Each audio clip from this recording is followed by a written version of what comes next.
नमस्ते दोस्तों।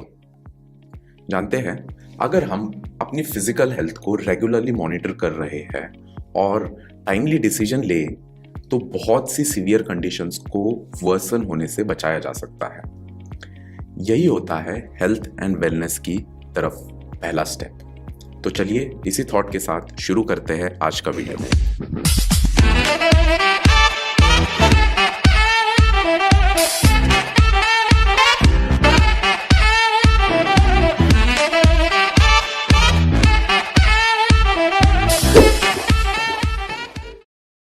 मैं हूं doctor Dhruv Chauhan, board certified plastic and cosmetic surgeon at clear skin clinics Pune.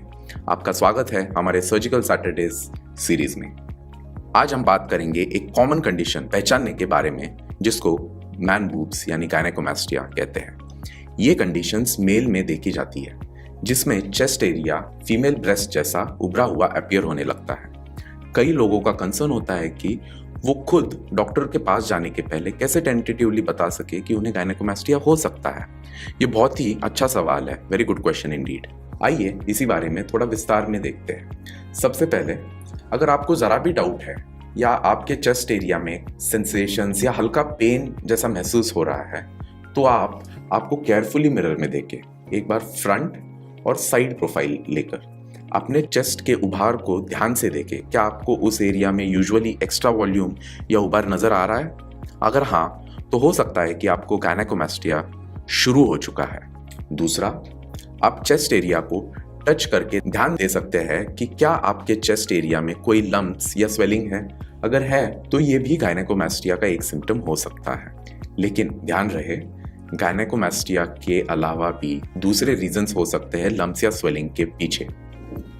Better है कि आप इसके बाद एक qualified and experienced plastic surgeon या प्रोफेशनल को जरूर दिखाएं। गायनेकोमास्टिया का एविडेंट साइन हो सकता है वेट में अचानक बढ़ोतरी।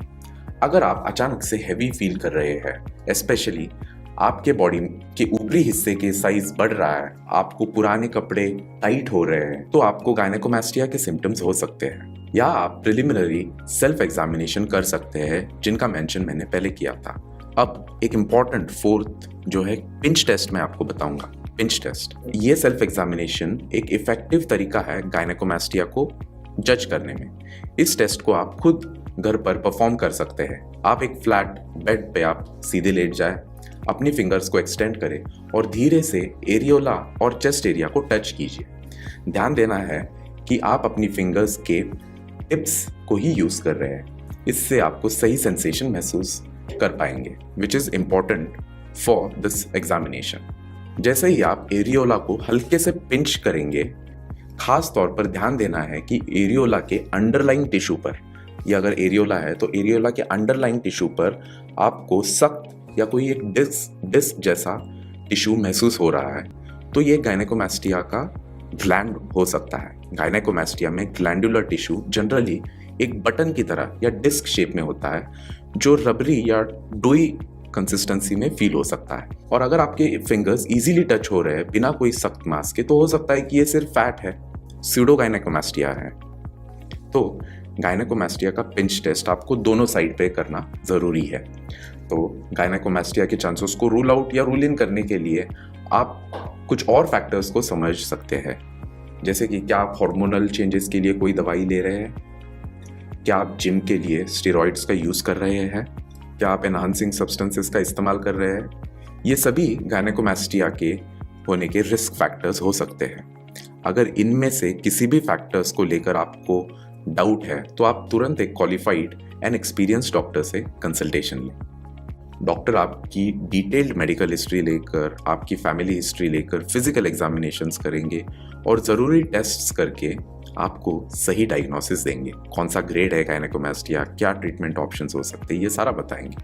और याद रखिए, गायनेकोमास्टिया इज़ अ ट्रीटेबल कंडीशन, तो बिल्कुल चिंता ना करें। तो दोस्तों, आज हमने देखा कि कैसे टेंटेटिवली हम ये देख सकते हैं कि गायनेकोमास्टिया है या नहीं।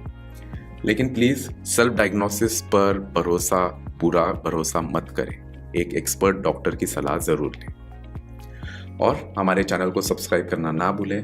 मैं और भी ऐसी इंफॉर्मेटिव और इंटरेस्टिंग वीडियोस लेकर आ रहा हूं हमारे सर्जिकल सैटरडेज सीरीज में। Until our next video, stay healthy and stay happy. Cheers.